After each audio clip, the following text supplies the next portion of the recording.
Alright troops, out of the V-mines for a bit, and a nice intermission before things get insane in Mission 8.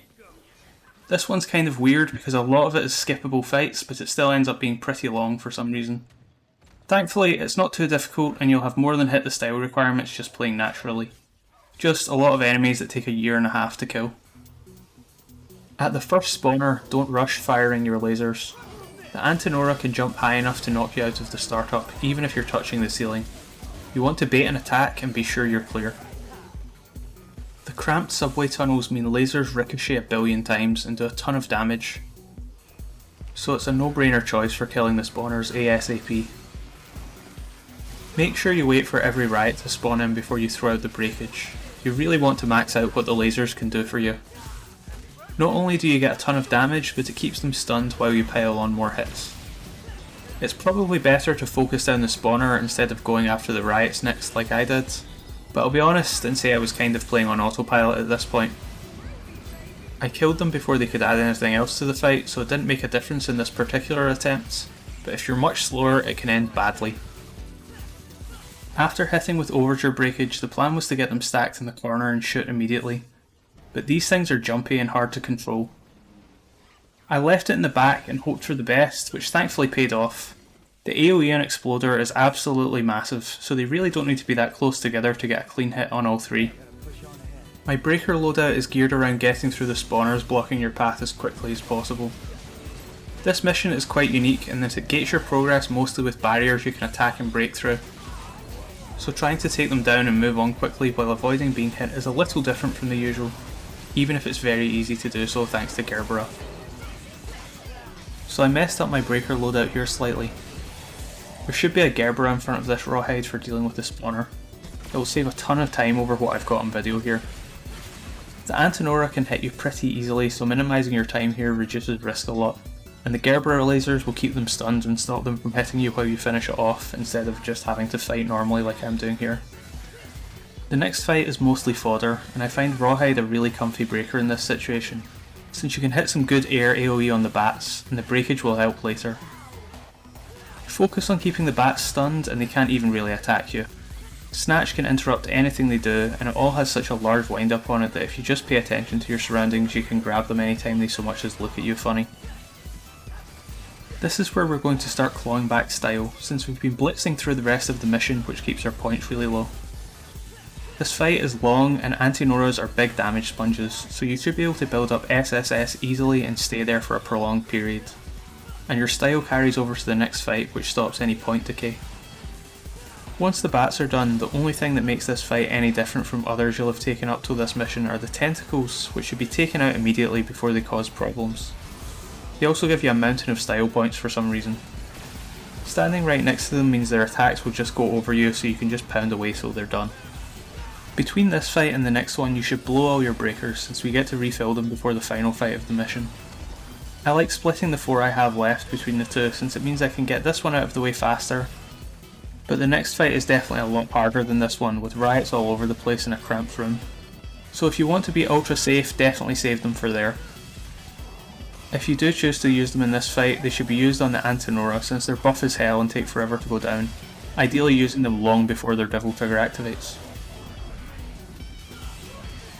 Once the tentacles are done, you should be well familiar with this situation at this point and know what to do. Kanas and Antinora are your bread and butter by now. If you really want to optimise for style, you should save one of your breakers to finish off the last enemy.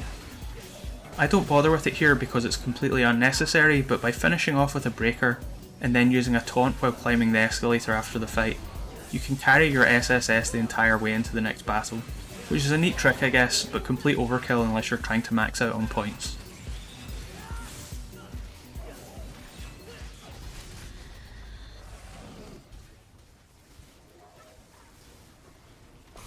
Throwing a Buster Arm in immediately to kill off the first riot gives me a little bit of extra breathing room, and comfortably one-shots it as it does to most enemies, Gerbera lasers are king as usual and can shred everything around. The Death Scissors is nowhere near as scary as it might appear. It's very slow and you can devil trigger through any of its attacks very comfortably. This fight really isn't any different to the earlier Riot fight strategically. There's some extra stuff to hit and you've got another spawner, but if you just do what you did to make it this far in the first place, you should not have an issue. There's a little extra pressure just from being so late in the mission, but it really is just about not messing up and keeping your finger ready to hit Devil Trigger if things ever look dicey. The only time your style score is separately ranked this mission is in this fight, which should be fine because this and the previous one back to back is enough to cover any deficit easily, even doing nothing but your highest damage attacks over and over. This fight closing with a bunch of Kanas is extremely strange, but I guess a nice reprieve from enemies that you actually have to think about and react to, and not just snatch into the sky and whack away. Just kind of pointless honestly, but it does match very well with this level's theme, which seems to be fights that are way too long for some reason.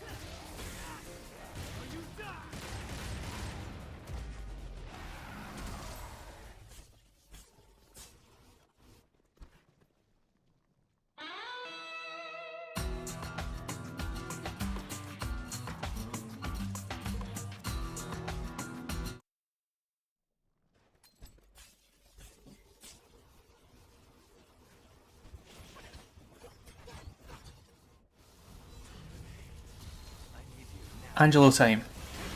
First of all, I should mention I'm playing offline, so this is an AIV, not another player. Although the thought of loading this game up 2 years after release and some guys willingly playing V on this mission over Nero does hurt the soul, and I can't even conceive of a guy like that existing. It's too much. It's too much, fellas. Nothing in this fight ever dies ever, so get prepared to stay swinging until the sun burns out. Maximum bet really gets to flex in this fight. It's your biggest area of effect attack, so you can hit a ton of Angelos at once, and more importantly, keep them all clumped and knocked down in the corner where your charge shots can dish out AoE damage. Slow World gives you a great opportunity to charge it, and it's an excellent way to start things off since you can take control of the fight instantly. I'll admit that I'm not used to spotting the charge effect in black and white, so I ended up throwing it with some weird timings because I wasn't sure if it was charged. But if I was you, I would simply choose to be able to easily spot the charge cue and throw it as soon as possible every time. The sky is your safety net in this fight. Scudo Angelos, the little ones, can be grabbed any time from above and nothing can hit you up there, so it's incredibly easy to stay airborne and where you should retreat to if you're ever scared. V does a decent job of soaking enemy aggression, so with some camera manipulation you can keep the Proto Angelo out of the fight essentially till you've thinned out the pack. My breakers are primarily geared towards taking out the Scudos with AoE attacks. I was a little off with the execution here. I should have blown all my breakers before Devil Trigger activated to get more damage out of them, but it didn't make too much of a difference.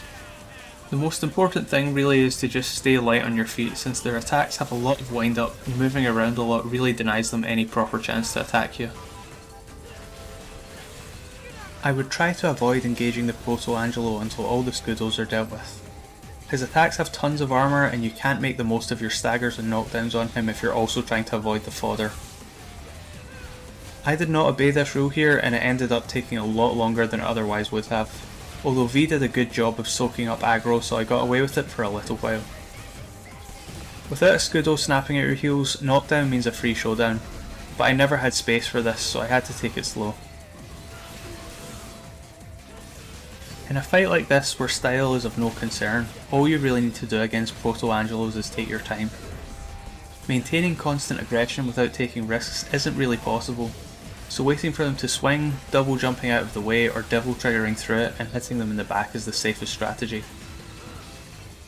When their devil trigger is active, scoring stuns against them gets tough and they take a lot of hits before they'll finally stagger. Level 3 charge shot and devil trigger activation are your best moves for priming them for a knockdown. And that is mission 7. Next mission is Urizen, the big one. Catch you there.